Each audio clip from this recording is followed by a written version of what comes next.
Comment guérir des blessures de l'enfance? Peut-être Et qu'aujourd'hui, vous avez une blessure, par rapport à votre enfance, par rapport à quelque chose de passé et on va voir dans ce live, on va vous donner vraiment avec Yannick, les des astuces justement, les 3 grosses étapes, qui permettent justement de pouvoir guérir une blessure ou de pouvoir vivre avec aujourd'hui. Comment, je dirais, faire son chemin par rapport à ça et donc vraiment, heu, si vous avez des questions, n'hésitez pas à les poser, dans le chat, dans les commentaires et on y répondra à la fin. Donc je m'appelle Julien Taucher, je suis votre coach parental. J'accompagne les parents à embellir leur relation avec leur enfant et ce soir, j'ai le plaisir, d'avoir avec moi Yannick. Bonsoir Yannick. bonsoir à tous, je me présente, je suis Yannick Lassman, je suis, coach expert dans la résilience. Donc la résilience et aussi les blessures et bien d'autres choses. Qu'est-ce que c'est que la résilience? Eh bien, la résilience, c'est l'aptitude à surmonter un choc, un traumatisme ou quelque chose qui nous a semblé très, très difficile à notre propre échelle et de pouvoir en guérir pour vivre une vie épanouissante. Et bien entendu, j'accompagne les personnes justement qui sont passées par des difficultés, qui ont eu des problèmes dans leur enfance à se développer seuls, qui ont été orphelins ou qui ont parfois manqué d'un parent et de stabilité familiale, à pouvoir devenir résilients, à guérir de leurs blessures et à avoir une vie épanouissante. Et du coup, ouais, Yannick, la 1re question, je pense qui peut permettre déjà de nous situer un petit peu, c'est en fait, selon toi, combien de temps, on met à peu près pour guérir d'une blessure? Parce que, heu, en fonction de quoi? En fonction de quelle, histoire? Est-ce qu'il y a une durée? Est-ce que ça va vite, pas vite? Qu'est-ce que tu as à dire par rapport à ça? Eh bien, en fait, toute blessure, une fois qu'elle guérit, elle est cicatrisée. Donc ça veut dire quoi? Ça veut dire que notre vécu, toutes les choses que nous avons vécues, en fait, font de nous qui nous sommes aujourd'hui. Mais au-delà de ça, qui nous choisissons d'être définit qui on peut être demain. Donc les blessures, on a 5. C'est justement la trahison, le rejet, l'abandon, l'humiliation et l'injustice. Et en fait, nous vivons tous ces blessures-là, chacun à une certaine échelle. Et en fait, pour guérir, faut déjà s'en rendre compte et en fonction du parcours qu'on fait dans notre vie, eh bien, on peut plus ou moins en guérir, mais surtout pouvoir vivre avec. Parce qu'en guérir, ça veut dire que c'est comme si on nous dit: «Ben, tiens, tu as été blessé par quelque chose, OK, tu n'es plus blessé», mais derrière, tu n'as pas compris la leçon qu'il y avait. Donc imagine peut-être que quelqu'un t'a fait du mal, tu es tombé sur une relation qui t'a blessé, par exemple, eh bien, tu vas te dire: «OK, cette relation m'a blessé, mais c'est pas pour ça que je vais abandonner l'espoir de trouver quelqu'un avec qui fonder ma vie et avoir des enfants. Mais ça veut dire que maintenant tu as compris ce dont tu avais besoin pour qu'une relation fonctionne et ne plus recommencer à faire la même erreur». Ah, il s'agit peut-être, du coup, de pas occulter ça un petit peu comme, on pourrait avec les émotions dire: «Non, allez, je c'est bon, tout va bien». Du coup, il s'agit pas de faire ça finalement, c'est vraiment aller chercher la leçon, accepter, je dirais, ce qui s'est passé dans une certaine mesure et aller chercher, accepter ça et comment faire avec. Voilà, et en même temps, donc pour répondre à ta question, ça dépend du temps que chacun met à guérir de Mmh. ses blessures, ça dépend d'un accompagnement ou non, et ça dépend du travail d'introspection sur soi. Moi, en général, je sais qu'en 3 mois, j'arrive à travailler sur les personnes pour qu'ils puissent se rendre compte de leurs blessures, ils puissent réaliser qu'est-ce que ça a apporté comme zone d'ombre ou zone de lumière chez eux, et comment continuer à vivre avec et se dire: «En fait, cette blessure-là, je l'ai vécue, mais est-ce que je vais laisser cette blessure définir mon monde et ma réalité?» D'accord, OK. OK, super. Bah, déjà, je pense que ça nous permet un petit peu de cadrer, de quoi va parler ce live et de donner un petit peu une allure générale, des blessures, de comment les guérir, de la résilience et je te propose tout de suite qu'on voie quels sont les signes finalement qui nous permettent de se rendre compte qu'on a une blessure. Comment est-ce qu'il y a des choses vraiment, qui permettent justement de se rendre compte de ça? En fait, à chaque fois qu'il y a quelque chose qui nous titille, il y a toujours des zones d'ombre. Par exemple, moi j'aime bien, comment dire? L'anagramme TRAHI, TRAHI. TRAHI, qui remet en fait toutes les blessures, donc la trahison. Ça veut dire quoi? Ça veut dire qu'on a un problème de lien avec quelqu'un, on a un problème d'attachement, de peur de se sentir trahi, de peur de voir que notre engagement, notre sincérité ou ce qu'on a envie d'engager dans une relation avec quelqu'un risque d'être perdu. Donc si on a peur forcément de s'engager, si on a peur de vouloir faire quelque chose de peur des répercussions de la trahison, eh bien voilà, là on sent que dans notre comportement en général, il y a cette blessure. C'est pour ça que les gens qui ont peu confiance aux autres, parfois, ben, ils ont peur d'avoir cette blessure-là. Le rejet. Donc, il y a le rejet et l'abandon. Et ça, c'est assez particulier de faire la différence. Le rejet, en fait, le rejet, ça veut dire repousser quelqu'un, ça veut dire nous-mêmes, on choisit de mettre de la distance entre l'un et l'autre. L'un et l'autre individu, ça veut dire quoi? Ça veut dire que si je rejette quelque chose, c'est l'interaction qui vient vers moi que je ne veux pas accepter. Mmh. Donc, ça veut dire que dans la vie quotidienne, peut-être qu'un partenaire va vouloir se rapprocher de toi et toi, tu as peur, donc tu vas dire non, je vais un peu mettre de la distance. L'abandon, par contre, c'est pas le fait de repousser, c'est le fait de laisser quelque chose à un endroit et de s'en aller. Donc, ce n'est pas le fait de repousser physiquement, c'est une chose, un individu, un comportement que tu vas peut-être pas vouloir t'engager dans quelque chose et avant même de t'engager, tu vas t'enfuir, tu vas fuir en fait. Et donc, tu vas abandonner ce que tu vas commencer, tu vas abandonner une relation. L'humiliation, c'est le fait de ne pas te sentir à ta place, de ne pas te sentir vu à ta juste valeur. Pourquoi? Ben parce que tu te sens parfois inférieur, parfois pas Mmh. légitime, tu vois? Un peu le style du syndrome de l'imposteur, tu vois? Pourquoi? Ben, parce que tu n'es pas conscient de ta vraie valeur, tu n'es pas conscient de qui tu es réellement et donc l'injustice, c'est par rapport à tout ce qui ne te convient pas. Le fait de se dire que les choses ne sont parfois pas justes, le fait que tu as l'impression que le monde est contre toi, le fait que personne n'appuie, en fait, ce que tu veux montrer. Donc parfois, le fait d'être en conflit avec quelqu'un et que cette personne n'est pas d'accord avec ce que tu vas avancer, eh ben, tu vas te dire: «Ouais, mais je comprends pas, c'est pas moi je le fais, je suis sûr d'avoir raison, je suis sûr de vouloir, partir d'une bonne démarche, mais on ne valide pas ma démarche ou on ne comprend pas ce que je veux dire et c'est pas normal, c'est pas juste». Et donc en fait, ce sont des indicateurs à Mmh. partir du moment où on est affecté par quelque chose, on le ressent. Et bien entendu, ce sont les choses de base, mais maintenant, il faut aller vraiment beaucoup plus en profondeur et apprendre à voir dans la vie quotidienne parce qu'on est tous affectés par les 5 à une échelle différente et il y en a qui sont prédominantes, en fait. Et c'est à chacun de voir, Ouais. en fonction d'eux, quelles sont celles qui ont été les plus prédominantes. Parce que du coup, par exemple, je prends l'exemple de l'injustice. Tu peux donc tu parles d'indicateur, ça veut dire qu'on peut ressentir de l'injustice et pas forcément. Est-ce que c'est pour toi, lié systématiquement à une blessure du passé ou pas forcément? Est-ce que c'est un indicateur qui permet de dire: «OK, il y a peut-être quelque chose là» ou est-ce que c'est systématique, selon toi? Tout dépend de la manière dans laquelle tu es affecté par les choses et du travail que tu as fait ou bien de l'individu que tu es. Ça veut dire quoi? Ça veut dire que on voit tous de l'injustice. Mais qu'est-ce qui fait que quelqu'un est plus affecté ou moins affecté? C'est son rapport avec ce qu'il a vécu. D'accord. Parfois tu vas accepter quelque chose et ça va faire parfois avec l'effet miroir. Ça veut dire que tu vois pas ce qu'il y a devant toi, en fait, tu vois ce que toi tu as vécu au travers de tes yeux et tu interagis en fonction de ce que toi tu aurais voulu avoir. Donc l'injustice, c'est un peu se dire: «Il y a une situation qui est désagréable et qui je veux sauver? Je veux me sauver moi-même, en fait, de cette situation parce que moi, j'aurais voulu qu'on fasse ça pour moi». Et du coup, est-ce que ça amène des comportements particuliers, ce genre de choses? Quand, justement tu as une blessure, est-ce qu'il y a des choses qui, donc il y a les signes dont tu viens de parler. Est-ce qu'il y a des comportements, qui, d'autres comportements peut-être qui permettent d'identifier ça ou de se dire que enfin d'avoir cet indicateur, quoi?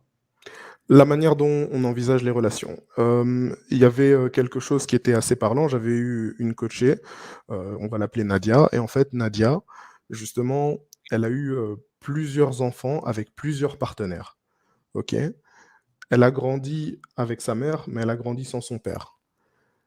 Elle a eu 2 grosses blessures de la part de son père. Elle a eu la blessure de la trahison et la blessure d'abandon.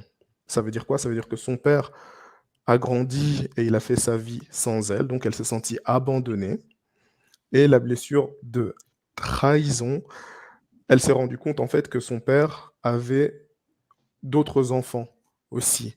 Et donc, elle se sentait spéciale en fait par rapport à son père et elle s'est sentie trahie parce qu'elle a découvert qu'elle avait une petite sœur aussi et qu'elle n'était pas la seule fille, elle n'était plus la fille de papa.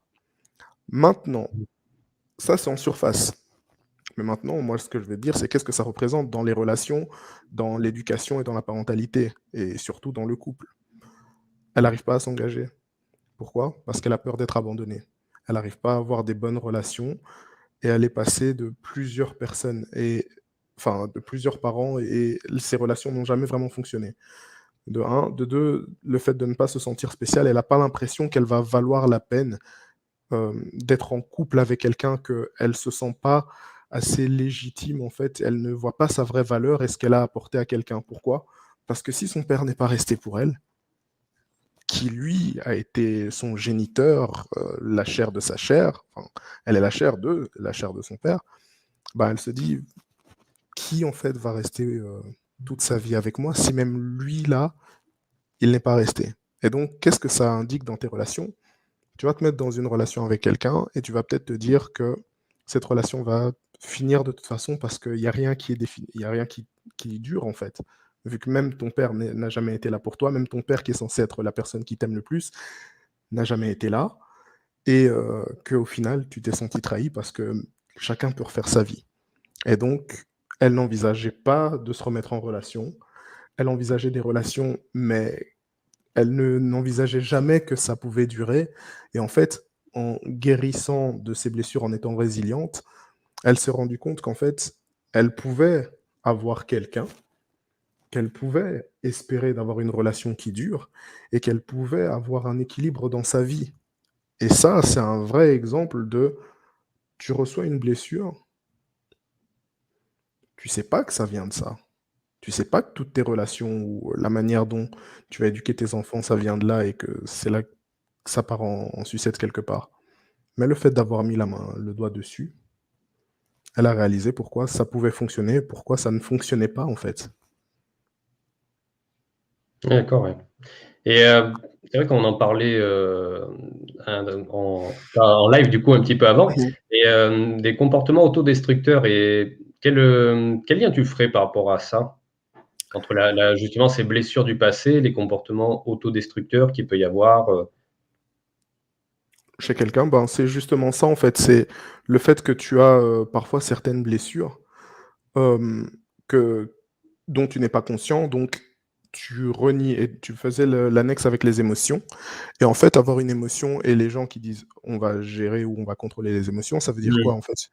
Une émotion, c'est juste un message, et un message, ça veut dire qu'il y a quelque chose qui se passe, et donc ça veut dire que tant que tu n'arrives pas à réaliser la raison pour laquelle tu as ce message, tant que le message, ben, tu le renies, tu vas pas comprendre que tu vas faire une erreur, et donc le fait d'avoir peur d'être trahi va t'empêcher justement de t'engager dans une relation, tu vois?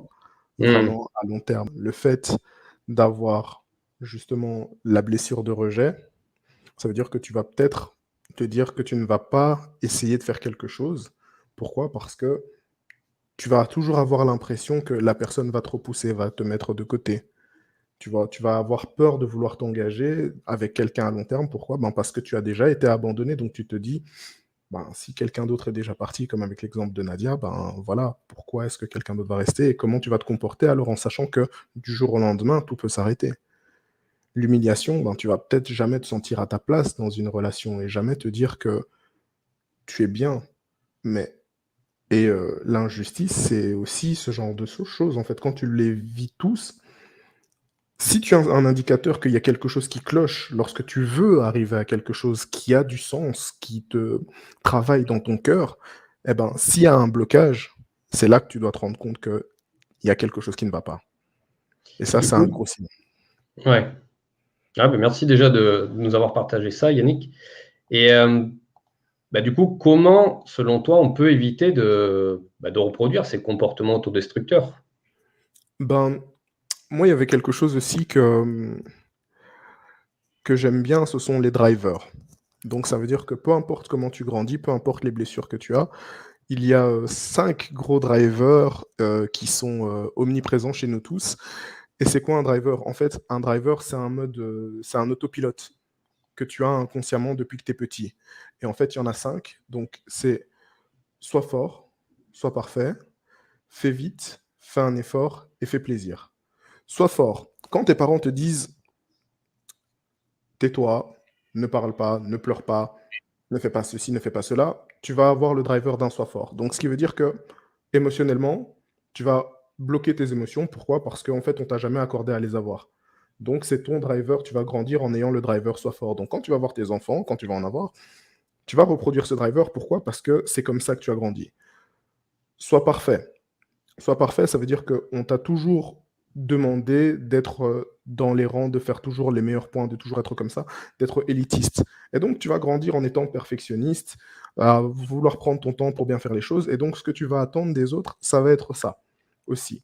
Fais un effort, tu vas prendre le temps de toujours aller au-delà de ce que tu veux accomplir. Donc, on va te demander, tu peux remettre ce dossier-là pour demain. Ben, tu vas te dire, ah ouais, je l'ai fini, mais en fait, peut-être que j'ai besoin de rajouter ça. Peut-être, tu vas te compliquer la tâche en fait, tu vois, pour accomplir les choses. Donc ça, c'est fait un effort. Fait plaisir, ben ça, forcément, à partir du moment où tu grandis dans un environnement où tu réponds aux besoins des gens, tu apprends en fait à répondre aux besoins des gens, à faire passer le besoin des autres avant les tiens. Ok? Et donc, sois fort, sois parfait, fais un effort, fais plaisir et fais Et vite? vite. Ouais. Fais vite. Fais vite, en fait, c'est tu bâcles la qualité pour le résultat. Donc, ça veut dire quoi? Ça veut dire que la fin justifie les moyens. Tant que tu peux faire quelque chose et que tu y arrives, eh ben, tu peux le faire, en fait. Mais le problème, c'est qu'on a tous ces drivers de manière différente, comme Ah, complètement. chacun a des blessures. Et donc, ça veut dire quoi? Ça veut dire qu'un parent va être autoritaire. Pourquoi? Parce qu'il a grandi en tant que soit fort. Pourquoi? La fin justifie les moyens. Et tu mélanges les drivers et tu vas te dire, on m'a jamais, tu vas pas te dire, on m'a jamais autorisé à exprimer mes sentiments. Donc, parce que comme on m'a jamais permis d'explorer mes sentiments, eh ben, mes enfants, s'ils pleurent, je vais leur dire, tais-toi, c'est bon. Tu vas pas écouter leurs sentiments, tu vas Et pas ouais, les parce qu'il y a, écouter. il y a aussi ce fait que si l'enfant, en tant qu'enfant, on n'a pas pu avoir certaines choses, exprimer des émotions, ou par exemple, on a manqué de câlins, ben, c'est des choses qui, à l'âge adulte, on va pas pouvoir être en mesure de donner un câlin à son enfant, parce que ça, en fait, ça renvoie aussi à ce qu'on a vécu, et ça réouvre des blessures. Qu'en fait, on a réussi avec des mécanismes personnels à justement se protéger de ça pour ne pas en souffrir. Et en fait, quand l'enfant demande par exemple un câlin, on n'est pas prêt de lui en donner parce que ça nous renvoie, nous, à notre propre image, et ça nous obligerait à nous remettre dedans, à souffrir, à l'accepter. Et en fait, souvent, il y a des blocages par rapport à ça. Ouais, on se dit pas, ah bah tiens, c'est sûrement mon driver soit fort. Ouais, ouais, ouais. Tu vois? Et en fait, c'est ça le truc, c'est que ce sont plein de choses qui sont inconscientes et j'ai encore une anecdote justement par rapport à Sois fort. Ça, c'était une personne proche qui m'a raconté justement l'histoire que son père, en fait, est un gros Sois fort, ce qui fait qu'elle aussi, cette personne, est Sois fort. Le papa avait un chien. Et comme le papa est un Sois fort, donc tout ce qui est émotionnel, tout ce qui est pleurs, tout ce qui est ceci, cela, enfin, tu vois, vraiment émotions qui ressortent, eh bien, le papa n'acceptait pas les pleurs du chien. Donc, à chaque fois que le chien pleurait, il lui disait ouais, tais-toi, ouais, va dans le panier, etc. Un Mmh. jour, il va chez le vétérinaire parce que le ventre du chien avait triplé de volume. Et le vétérinaire dit mais votre chien, il a un cancer, il est malade. C'est pas normal qu'il se plaigne pas. Ça fait 3 semaines qu'il est en souffrance. Comment ça se fait? Ok, ben, il a éduqué son chien avec un driver soit fort. Et le chien, en fait, il a grandi en étant presque malade. Et tellement Ouais. il en était malade, ben voilà, il disait rien. Pourquoi? Parce qu'il a grandi comme ça. Alors, en faisant l'annexe avec toutes les personnes, et ça c'est juste un animal, parce que ça c'est une histoire qui me parle. Moi, j'ai grandi aussi avec le driver soit fort parce que j'ai perdu très tôt mes parents. Et donc, je me suis rendu compte que le monde était cruel à mon échelle. Et donc, je me suis dit, j'ai besoin de me renforcer face au monde. Parce que je ne sais pas ce qui peut arriver et je ne sais pas comment est-ce que je serais capable, en fait, de supporter encore un gros choc si je ne suis pas armé contre ça. Et j'ai un gros driver fait plaisir, donc c'est pour ça que je suis coach aussi. Pourquoi? Ben parce qu'en fait, j'aimerais apporter ce que moi, je n'ai pas eu aux autres. Et donc, le but de savoir quelle blessure on a et de savoir en fait quel driver on a, c'est de temporiser dans notre zone de génie et notre zone d'ombre aussi. Parce que, comme on l'a dit, hein, un parent qui est trop soit fort ne va pas écouter les besoins de ses enfants et un parent qui est trop fait plaisir va trop donner, va trop dire oui, tu veux ça, cadeau, tu veux ça, cadeau. Et après, tu te retrouves avec des enfants anarchistes. Oui, Pourquoi? Ben, juste, parce que donc, t'as pas mis pardon, de vas-y, je cadre. te laisse. C'était Parce que juste, tu n'as pas mis de cadre. Voilà. quand tu parles de zone d'ombre et donc de zone de génie, c'est par rapport au driver ou c'est par rapport à, juste pour bien préciser ce que tu Par entends par rapport là? au driver, oui. D'accord, ouais. Et, euh, et en quoi, par exemple, le driver, pour, euh, pour illustrer le propos, par exemple, le driver soit fort, quelle est la zone d'ombre et de génie dans ce driver soit fort, par exemple? Sois fort, c'est quelqu'un sur qui tu peux compter n'importe quand. Ça veut dire que dans un mariage, dans un couple, tu as un pilier sur qui tu peux donner toutes les responsabilités, la personne va les assumer, va aller jusqu'au bout. C'est un soi fort. Ça, c'est la zone de génie d'un soi fort. La zone d'ombre, c'est que émotionnellement, c'est difficile pour lui, pour le soi fort, de comprendre les émotions et d'accepter de voir les autres déborder émotionnellement. Ouais, c'est vrai que, vu l'expliquer comme ça, je comprends ce que tu veux dire. Moi, c'est vrai, j'en parle plutôt, enfin, je l'entends plutôt comme avantage ou inconvénient, mais c'est la même chose Oui, voilà. finalement. Mais je rebondis juste ouais, sur ces drivers pour. En fait, il n'y a pas de bon ou de mauvais drivers, hein. En fait, on les a tous, les drivers, mais voilà, ils s'expriment de manière plus ou moins forte en fonction de toutes les injonctions qu'on a reçues étant enfant. Donc, ça va être tout. Par exemple, fais vite, c'est quand vous dites typiquement à votre enfant, dépêche-toi, allez, dépêche-toi, faut faire vite. Voilà, sois fort, t'es un garçon, faut pas pleurer. Fais Exactement. plaisir. C'est par exemple, vous offrez un jeu à votre enfant et puis il y a des copains autour. Allez, mais prête-le, fais plaisir à ton petit frère. En fait, voilà, c'est tous ces petits messages. Genre, euh, pas d'inquiétude. Hein, c'est pas parce que vous avez dit juste à votre enfant, allez, dépêche-toi, mets tes chaussures, on va être en retard à l'école, que ça y est, c'est fini. Ouais, C'est vraiment relâché par rapport à ça, mais c'est vraiment la répétition. Donc Mhm. c'est pareil, si vous dites à votre enfant, si vous avez déjà dit des choses où ça vous fait penser à un de ces 5 drivers, à un de ces 5 petits messages, en fait, il n'y a pas de souci, mais juste prendre conscience que c'est la répétition. Et, euh, et voilà. Mais après, des fois aussi, c'est juste la communication. Hein. Dépêche-toi, on va à l'école, c'est une façon de communiquer. Mais voilà, c'est tous ces petits messages qui dictent finalement notre façon d'être. Moi, effectivement, moi, par exemple, c'est vrai que j'ai un driver un peu soit parfait et fait des efforts parce qu'à l'école, c'était faut que tu fasses mieux, voilà, c'était un peu dans ce sens. Voilà, fais des efforts, c'est ça. C'est un peu quand vous dites, tu as eu 16, mais non, tu peux faire mieux, faut que tu fasses mieux, faut que tu fasses des efforts. T'es Voilà, en le fait, premier de classe. T'es le premier ouais, de classe. Non, tu dois faire mieux que le premier. non, mais c'est ça, hein, chaque fois, c'est des petits messages qui sont en lien avec un de ces 5 drivers. Hein, donc, Mhm. voilà, le driver, vous pouvez identifier le petit message. Si vous dites typiquement à votre enfant, faut que tu sois fort, tu es un homme, voilà, vous êtes dans le soi fort. Donc, essayez de voir un petit peu par rapport à ce qu'on vient de dire. Est-ce qu'il y en a un particulièrement qui fait sens pour vous, chez vous? Parce que généralement, il y en a un qui ressort hein, dans ce comportement qu'on a. Mhm. Et du coup, ça peut vous permettre déjà de vous rendre compte quel driver vous avez et de transformer tout ce qui est inconvénient, mais de garder les forces. Exactement. Est-ce que tu voulais ajouter, du coup, par rapport à comment éviter de reproduire du coup, ces comportements autodestructeurs par rapport au driver? Est-ce que tu veux préciser autre chose du coup? Parce que c'est vrai que du coup, j'ai rebondi sur ce que tu Mhm. disais, mais est-ce que tu avais quelque chose à ajouter par rapport à ça, Yannick? Non, c'est super la manière dont tu as rebondi et je pense que j'allais juste, enfin, Merci. tu as complété de la meilleure manière qui soit ce que j'étais en train de dire. Réaliser, enfin, je veux juste dire, ne faut pas devenir parano en fait, en se rendant compte qu'on a des drivers et qu'on va les inculquer à nos enfants. Comme tu dis, il y a des inconvénients, il y a des avantages, mais faire attention à ne pas se dénaturer en se disant Ah, mais oui, je vais peut-être donner ce driver à mon enfant, ou notre enfant va répondre en conséquence en fonction de son identité. Ma femme a une maman qui était fait un effort, elle est devenue fait vite. Peu importe quel driver on va donner, c'est de l'inné, c'est de l'acquis.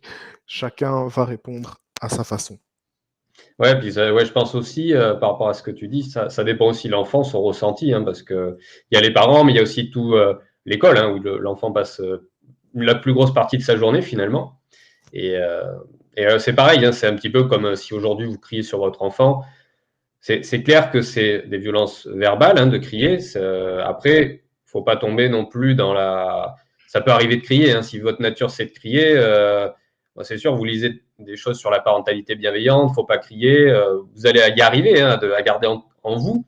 Et finalement, vous allez manger plus d'énergie à vous retenir, à vous forcer à avoir un comportement qui n'est pas naturel.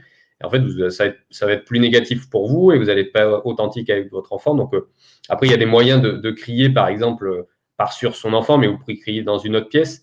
Mais voilà, il y a même aujourd'hui, le fait, si vous criez avec votre enfant, c'est vrai que c'est mieux de ne pas crier, mais il y a des fois où on crie parce que voilà, on est fatigué et franchement, c'est complètement OK si ça vous arrive.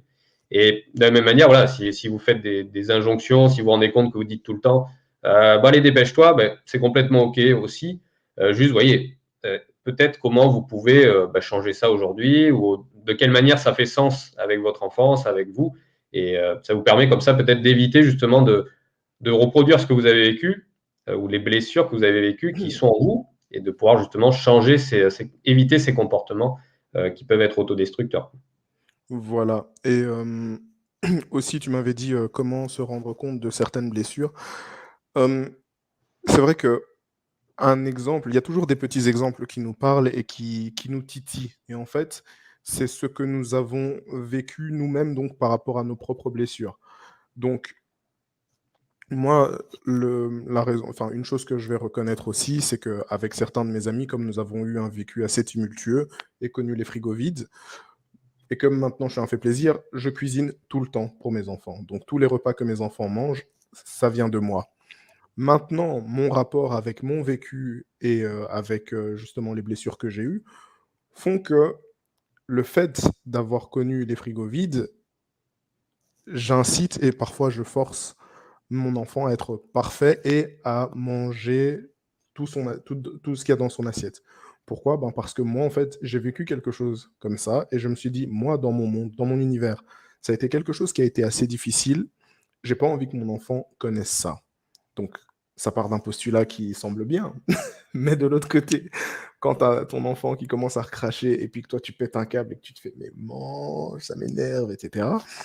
Ben, tout ça, c'est pas le comportement de l'enfant, c'est ton vécu à toi qui fait que tu te sens pas bien avec la situation. Et moi, c'est quelque chose sur lequel je me suis rendu compte et je me suis dit, ah ben, j'ai besoin de travailler ça. Pourquoi? Ben, parce que je me rends compte que qui je suis et ce que je m'apprête à donner à mes enfants ne vont jamais vivre ce par quoi je suis passé. Et donc, lâcher prise. Ouais, et Lâcher- puis ça me fait penser que finalement, toi, tu as ce driver-là, et finalement, en fait, ton enfant va peut-être avoir un autre driver parce que le comportement que tu as avec lui, il va, tu vois, on pourrait se dire, bah tiens, j'ai le driver, dépêche-toi, donc je vais faire attention, mais en fait, on va peut-être avoir, par rapport à son vécu, des choses inconscientes, on va faire des choses qui vont amener un autre driver chez l'enfant dont on n'aurait pas soupçonné. Et c'est vrai que c'est pour ça que c'est intéressant aussi de prendre du recul, hein, sur la situation, soit en discutant avec des personnes autour, soit avec un professionnel, pour justement se rendre Mhm. compte de ce qu'on fait, de se dire, ah ouais, mais en fait, oui, comme s'il y a une caméra qui nous filme, et de se dire, ah ouais, ok, je suis en train de faire ça, je suis en train de forcer mon enfant à manger alors qu'il a plus faim. Pourquoi je fais ça, et de changer ça, par exemple. C'est vrai que c'est intéressant de justement tout seul, on s'en rend pas forcément compte puisque c'est le truc normal et on n'a pas le regard, le recul, je veux dire, là-dessus, hein. Mhm, exactement. Donc c'est pour Donc, ça ouais, que je dis, ce sont pas forcément des fois des choses conscientes, ça part parfois même d'un bon postulat en fait. Et c'est ça en fait le plus vicieux, c'est que quand il y a quelque chose qui part c'est ça. d'un bon postulat et que ça nous titille réellement, et là j'ai vraiment pris un exemple de ce qui moi me titille réellement, mais qui part d'un bon postulat parce que j'ai eu une blessure comme ça, ben ça c'est ce sur quoi chacun a besoin de faire attention. Ça, c'est un exemple. Ouais. Mais c'est ça, hein, de toute façon, c'est toujours une histoire de vécu et les conseils qui sont donnés sont toujours à adapter en fonction de la personne, de son vécu. Et c'est pour ça qu'il n'y a pas vraiment de méthode miracle hein, en tant que parent ou pour guérir des blessures. C'est pas juste des conseils, c'est aussi se les approprier. Et comment, selon toi, on peut être résilient et s'épanouir en tant que parent? Eh ben, comme j'ai dit, c'est déjà apprendre à lâcher prise sur, certaines choses. C'est se rendre compte que tout ne vient pas de notre enfant, mais tout vient, en fait, de notre perception de ce que l'enfant fait. Tout simplement, un de mes enfants n'a pas faim, une mange super bien, l'autre, faut rester derrière elle. Est-ce que l'une mange mieux que l'autre? Non, les 2 mangent bien, c'est juste qu'il y en a une qui a une goulaffe et l'autre, ben, qui prend plus son temps. Donc ça veut dire quoi? Ça veut dire qu'en fonction de ce que j'ai envie de donner à mes enfants, je dois m'adapter, j'ai besoin de m'adapter. Donc être résilient en tant que parent, c'est aussi pouvoir s'adapter et pouvoir reconnaître en fait que nous sommes des êtres humains avec des qualités et des défauts. C'est aussi apprendre à s'accepter et à faire un travail sur soi pour s'accepter et se rendre compte que, ben, on a le choix de devenir quelqu'un de meilleur. On a le choix de ne pas se laisser, comment dire, diriger par, seulement ce que nous avons vécu. On a le choix de choisir qui on a envie de devenir et de mettre devant nous un idéal de parent qu'on a envie de devenir, tout simplement. Mais c'est vrai que, en fait, ouais, ce que tu dis, c'est vrai, hein, parce que déjà entre les 2 parents, on peut le constater, hein, tu as toujours, des différences entre, bah, il y en a un, il est plus autoritaire que l'autre, hein, sans forcément que ce soit sans partir dans le truc de dire, «Tu es autoritaire, c'est pas bien, tu es trop Mmh. permissif».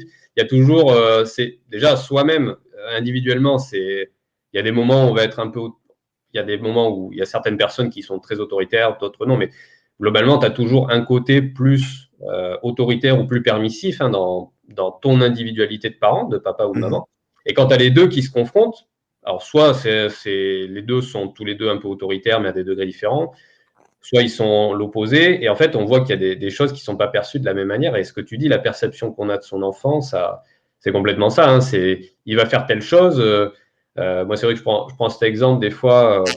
Euh, Par exemple, l'enfant qui dessine sur le mur, bah, on peut très bien percevoir ça comme faut lui apprendre le respect des choses. S'il fait ça, ça va être quoi plus tard?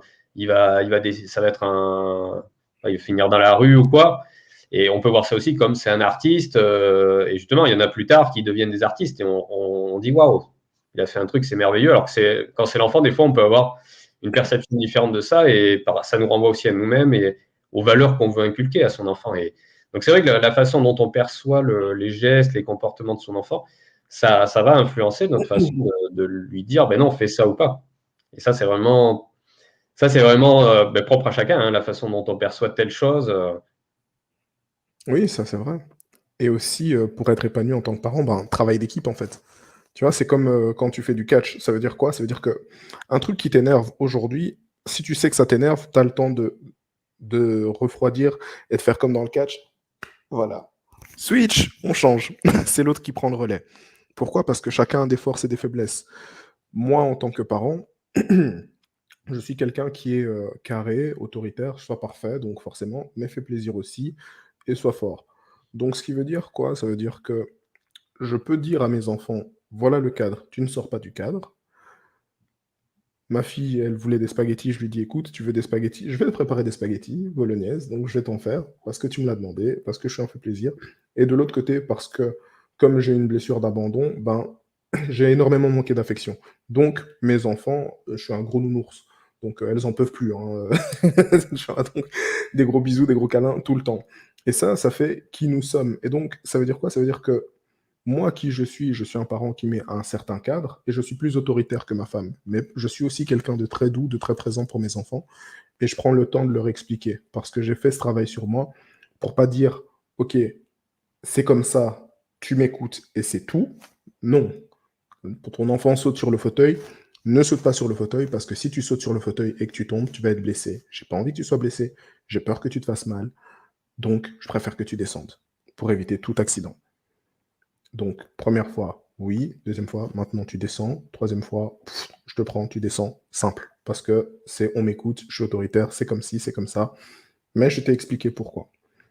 Et c'est ça qui crée l'équilibre entre moi et ma femme, c'est que de mes forces, elle les utilise, et de ses forces, de sa douceur, de sa patience, et aussi du fait qu'elle veut faire les choses assez vite, mais de manière carrée aussi, ben, ça m'apporte aussi à moi plus de cadre, plus de souplesse aussi, parce que Sois fort, c'est quelqu'un de très rigide, donc Mmh. ça m'aide énormément. Et donc, c'est pour ça que je dis que pour être épanoui en tant que parent, ben, faut être épanoui en tant que parent avec un Ouais, S ouais, aussi. et oui. Parce que c'est un travail d'équipe et pour avoir des enfants, de base, on est deux. Donc, voilà. Pouvoir compter sur l'autre, c'est aussi quelque chose de très, très, très important parce que quand on est un soi parfait parfois, ben, on compte que sur nous parce qu'on a envie de faire les choses comme nous, on a envie. Et je sais que moi, par exemple, en cuisine, et je prends des exemples qui parlent, hein, en cuisine, je suis quelqu'un qui qui prépare exactement comme je veux. S'il y a quelqu'un qui rentre dans la cuisine et qui me demande de l'aide, je vais dire t'inquiète, je gère. Avant, j'allais dire non et j'allais m'énerver en voyant les choses. Mais quand tu veux être avec quelqu'un et que parfois tu as besoin d'aide, parfois vous devez prendre le relais, c'est ça que je veux dire par travail d'équipe. C'est que les forces de l'un peuvent aider l'autre, les faiblesses de l'un peuvent aider l'autre aussi. Être résilient, c'est de savoir aussi ce qu'on vit, comment on le ressent, comment on le voit aussi, et comment on veut s'en sortir et comment on met en place des choses pour savoir qui on a envie d'être, qui on a envie de devenir et quel est notre idéal. Autant en Ouais, tant que couple qu'en tant que papa, maman. Voilà. complètement, ouais. Écoute, on va passer. Alors, j'ai eu des questions, j'ai eu beaucoup de questions en offline. Ce que je te propose, Yannick, est-ce que si, avant qu'on passe aux questions, est-ce que tu veux proposer quelque chose aux parents qui nous écoutent? Est-ce que tu as quelque chose à leur proposer, à leur partager par rapport à ton activité, par rapport à quelque chose? Enfin, voilà. Je te laisse la parole. Ben, moi, comme je l'ai dit, je suis coach en résilience et donc à chaque fois que j'accompagne les gens, eh bien, je leur permets d'apprendre à mieux se connaître et mieux se connaître pour justement pouvoir devenir résilient, surmonter toutes les difficultés, mais se préparer aussi aux choses que nous avons à vivre et surtout à guérir ces blessures. Donc moi, c'est ce que je propose comme accompagnement en 3 mois pour justement 1 197 €, donc 97 comme les gens disent, pour 3 mois et en faisant vraiment un accompagnement en profondeur avec la personne en fonction de ses besoins, en fonction de ses demandes et le but est de pouvoir tellement bien se connaître qu'on arrive à surmonter les difficultés avant même qu'elles arrivent devant nous, à les anticiper et aussi à planifier son futur et à devenir qui on a vraiment envie de devenir. Super. Mais de toute façon, dans la description, vous pourrez retrouver, donc, je mettrai les liens donc, que Yannick, pour, voilà, pour suivre Yannick, que ce soit s'il a Mmh. son groupe pour le contacter. Donc, vous pourrez retrouver tout ça Bien. dans la description. Et enfin, il y a une question qui me paraît vraiment importante et je pense que les parents peuvent se poser, enfin les parents ou les personnes peut-être qui souhaiteraient te contacter. Ça va être quoi en fait la différence? Comment tu vas expliquer à la personne d'aller voir plutôt un thérapeute, un psy ou de voir un coach par exemple? Tu vois, c'est une question, je pense euh, qui est importante parce que les gens souvent font l'amalgame ou justement ne savent pas trop ce que c'est coach. Comment tu veux leur expliquer du coup dans quel cas venir voir un coach et dans quel cas aller voir plutôt un thérapeute ou les deux peut-être. Bien, dans certains cas, aller voir, en fait, tout est complémentaire en fonction des zones d'ombre que nous avons à travailler. Moi, je travaille énormément, en fait, dans le ici et maintenant pour aller vers l'action concrète et les thérapeutes sont plus dans la déconstruction et dans la reconstruction. J'en fais aussi, comme je parle de driver, et cetera, mais c'est beaucoup plus axé sur le passé, la guérison du passé et de l'enfant intérieur quand on va dans des thérapies et autres. ce n'est pas en fait ce que je prône parce que je n'ai jamais vraiment fonctionné comme ça. J'ai toujours fonctionné avec une certaine sensibilité, avec une sensibilité émotionnelle et de pouvoir en fait trouver ce qui, ce qui fonctionne avec les gens en plus de ma formation de coach. Donc ça veut dire quoi? Ça veut dire que pourquoi aller voir un coach? Ça, je vais dire, chacun peut faire son choix en fonction de ce qu'il veut. Pourquoi me voir moi? Parce que moi, j'ai une sensibilité qui est hors norme et qui permet en fait à toutes les personnes que j'ai coachées de mieux se comprendre et de réaliser en fait beaucoup plus de choses rapidement avec eux-mêmes et d'arriver à atteindre des objectifs. Et c'est vrai que ce que tu dis, merci merci de nous avoir partagé ça, parce que c'est vrai que tu nous as partagé un petit peu des choses personnelles et merci de nous avoir partagé ça. Et c'est vrai que quand tu dis que tu as une sensibilité très forte, en fait, ça me fait penser j'avais entendu David Laroche qui parlait justement, il disait qu'il en voulait à son père parce qu'il pensait qu'il n'aimait pas, et en fait, après, il s'est dit, en fait, je le remercie parce que j'en suis là aujourd'hui. Et en fait, aujourd'hui, dans une certaine mesure, on peut remercier. En fait, bon, toujours, c'est toujours à adapter en fonction de la situation, bien sûr. Sous mesure de. C'est Voilà, clair. c'est pas à prendre au premier degré, mais voilà, on peut toujours finalement remercier ce qu'on a vécu comme traumatisme, parce que c'est de cette manière en fait qu'on a grandi. En fait, c'est de cette manière qu'aujourd'hui, en fait, vous êtes le papa ou la maman que vous êtes aujourd'hui, parce que justement, effectivement, vous avez peut-être manqué de certaines choses, ça vous a créé une blessure. Mais en fait, c'est justement d'avoir eu cette blessure qui fait qu'aujourd'hui, vous avez compensé, vous avez énormément développé une autre force en compensation. Et il y a Tony Robbins, pareil, qui en parlait lors d'un de ses webinaires, euh, qui disait que par rapport à sa maman, enfin, j'ai plus exactement les informations, mais voilà, il a beaucoup souffert et en fait, il a vachement développé une attitude d'écoute, d'empathie, qu'aujourd'hui, il est dans cette mesure d'être ce coach qu'il est, parce que justement, il a développé une capacité à comprendre les gens, à les analyser, grâce finalement grâce ou parce qu'il a souffert de son enfance avec sa mère. Donc en fait, aujourd'hui, voilà, c'est pas finalement, on peut le voir comme, ben voilà, j'ai vécu ça, c'est triste, je souffre par rapport à ça. Mais ça peut être aussi, vous avez développé des forces, ça peut être un nouveau point de départ pour la suite. Et voilà, tout dépend finalement si vous êtes orienté dans le passé, ou là, ça va être plutôt travailler avec un thérapeute, quelqu'un qui va vous aider vraiment à guérir ces blessures qui sont enfouies en vous et dont vous viviez dans le passé, ou alors d'aller vers le futur et de plutôt travailler avec un coach pour justement vous servir de votre histoire pour justement définir vers là où vous voulez aller. Exactement. Parce que, en fait, comme tu l'as dit, c'est pas le traumatisme. Moi, j'aimerais dire, c'est pas le traumatisme qu'on peut remercier, c'est la leçon qu'il nous a apportée. Ouais, Tu vois? effectivement. Ouais. Parce qu'on va tous être traumatisés par quelque chose, on va tous vivre des chocs, et ça fait partie de la vie, et c'est ça le bon côté de la vie, parce que pour moi, le bien et le mal, je trouve que ça n'existe pas. Ça veut dire quoi? Ça veut dire que si j'avais pas vécu ce que j'avais vécu et que je ne l'avais pas surmonté, qui je serais devenu? Et c'est pour ça que je dis bien le fait de surmonter ce qu'on vit, le fait d'être résilient, eh ben, si on arrive à être résilient, ça fait toute la différence entre vivre en ayant subi et vivre en surmontant. Ah, effectivement, tu l'as très bien dit, c'est pas remercier d'avoir le trauma, mais la leçon qu'on en tire. Effectivement, ça c'est Mmh. une très bonne précision que tu apportes.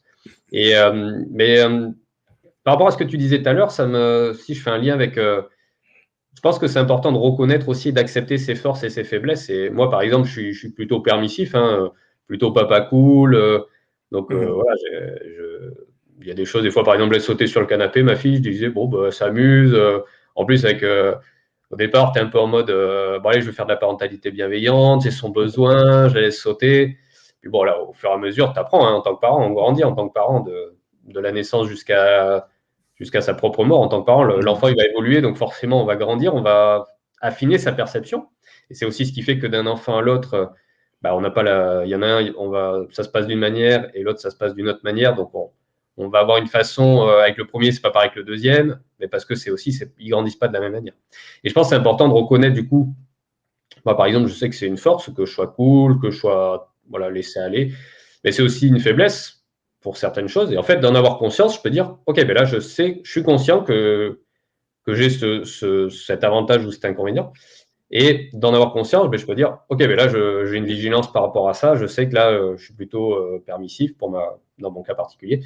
Donc, il faut que j'ai une vigilance dans cette situation parce que justement, que ça ne devienne pas un inconvénient, cette situation. Et dans d'autres Exactement. cas, justement, je vais dire, OK, ben là, il s'est passé ça. OK, ben là, ouais. Mais généralement, en fait, on a, par exemple, soit fort, soit parfait. On va les avoir en force et en avantage, mais en fait, le but, c'est vraiment, en fait, ça va être plus facile de garder ce côté, vu qu'on l'a déjà. Donc, quand, par exemple, on veut rendre un dossier, on a le côté soit parfait, on veut rendre un dossier vraiment bien, ben, on a ce driver soit parfait, donc on va avoir tendance naturellement à aller vers ça. Mais c'est aussi plus travailler dans l'autre sens, de dire, OK, dans quel moment je peux ne pas être parfait, dans quel moment je peux ne pas être fort, et dans quel moment je veux ne pas être permissif, ne pas être autoritaire. Vu que j'ai conscience que je suis autoritaire avec mes enfants, par exemple, je sais que moi, toi, par exemple, tu prenais l'exemple du canapé, ben, tu vois, ça peut être, OK, ben là, dans quel cas je peux justement ne pas être autoritaire et lâcher du lest.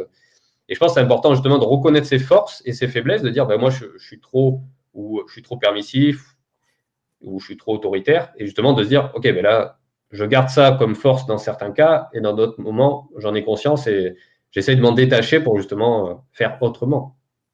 Oui. Et là, en fait, il y a quelque chose qui me vient parce que tu dis comment être parent épanoui. Réaliser que nos enfants ont énormément à nous apprendre. Ça, je pense que c'est c'est une des plus belles choses, en fait, pour être un parent épanoui. C'est de ne pas se dire que nous avons tout à apprendre à nos enfants, mais c'est réaliser aussi que nos enfants, ils ont énormément à nous apprendre. Ah, complètement, hein, puisque c'est vrai on en a parlé, ça nous renvoie aussi à nous-mêmes, hein. Dans la manière, souvent l'enfant, il va venir chercher en nous des choses qui sont enfouies, et c'est notre propre miroir, hein. Dans certains cas, les Oui, choses qu'on ne va pas supporter, ça nous renvoie à nous-mêmes, à notre façon d'être, et l'enfant, ça, ils sont très forts, les enfants, justement, pour détecter ça et pour faire exprimer des émotions que le parent ne veut pas exprimer. ouais. Ça, ils arrivent à provoquer ça, et c'est des fois assez perturbant pour les parents parce que justement, les enfants vont chercher des choses douloureuses, quoi. Enfin, qui peuvent Mmh. être douloureuses pour eux, quoi. Ouais. Donc c'est pour ça, apprendre aussi, les leçons que chaque enfant peut nous apporter parce que chaque enfant est différent. On a beaucoup à apporter, mais la meilleure manière de grandir, c'est ne pas se mettre qu'en tant que professeur, c'est se mettre aussi en tant qu'étudiant et réaliser aussi qu'on peut toujours apprendre. Ouais, complètement. Écoute, je pense on a fait je pense qu'on a dressé un petit peu les étapes générales, on va dire, hein. Parce que bon, c'est pas, on a dressé les étapes générales qui permettent de se donner un petit peu une ligne de conduite pour la suite. Qu'est-ce qu'il faut Oui. faire? Quelles sont les choses à faire? Maintenant, voilà, ça va peut-être demander un peu de travail, hein. C'est vrai que ça va pas forcément à l'issue de cette vidéo, vous allez être guéri de vos blessures, mais en tout cas, ça vous donne un petit peu, ça vous permet de vous situer où vous en êtes par rapport à ça. Donc, est-ce que c'est plutôt, vous avez reconnu que vous avez une blessure ou non? Est-ce que déjà, c'est par rapport à des comportements que vous avez avec vos enfants? Est-ce que vous êtes plutôt en train de faire la paix avec vous-même, mais c'est pas encore tout à fait ça? Et ça vous permet déjà de savoir où vous en êtes, pour savoir vers où vous voulez aller et quel chemin vous devez emprunter. Parce que c'est vrai que ça sera pas le même travail, la même chose que vous devez travailler pour guérir vos blessures si vous prenez tout juste conscience que vous avez des blessures, ou si vous avez déjà fait un travail vous-même. C'est pas forcément toujours, que ce soit psy, thérapeute, coach, ça peut être aussi faire un début de travail avec vous-même. Il y a un moment, forcément, on va pas se poser certaines questions, on va pas prendre le recul dont je parlais tout à l'heure, où on va se détacher de la scène pour dire, ah ouais, ok, il se passe ça, ok, j'en avais pas conscience. Mais en tout cas, déjà le travail, vous avez peut-être déjà fait un travail vous-même, ce qui est déjà très bien. Mais Mmh. voilà, ça vous permet de vous situer où vous en êtes. Et est-ce que tu veux, avant qu'on termine, pardon, avant qu'on termine, Yannick, est-ce que tu veux préciser quelque chose, nous apporter quelque chose, voilà, faire une petite synthèse ou nous apporter quelque chose, libre à toi, là, je te laisse la parole. Ben, je pense que, tout individu va toujours apprendre de ce qu'il vit. La manière dont on voit le monde change énormément qui on est et qui on peut devenir. Et juste le fait de changer en fait notre perception du monde peut nous permettre de changer énormément de choses avec lesquelles nous avons du mal, parce que c'est pas ce qui nous arrive, c'est pas ce qu'on voit et c'est pas ce qu'on vit qui nous fait mal, c'est comment on le ressent et comment on le perçoit. Et si on se focalise sur notre perception des choses et qu'on change cette perception, il y a beaucoup de choses qui peuvent changer dans notre vie. Et donc, apprendre de ce genre d'expérience, je pense que tout le monde peut y gagner. Là, complètement. Écoute, merci beaucoup Yannick pour d'avoir partagé avec moi ce live, hein. Et Merci à toi. les amis, je vous laisse du coup les coordonnées, description, dans la description pour pouvoir contacter Yannick. Et puis je vous Ouais. dis ouais, tu voulais dire un truc, Yannick? Ouais, je disais, ouais, contacte-moi. Voilà, donc vous pouvez retrouver toutes les infos pour le contacter dans la description. Et puis je vous dis à très vite pour une prochaine vidéo. Et Ciao! à la semaine prochaine. Ciao, ciao.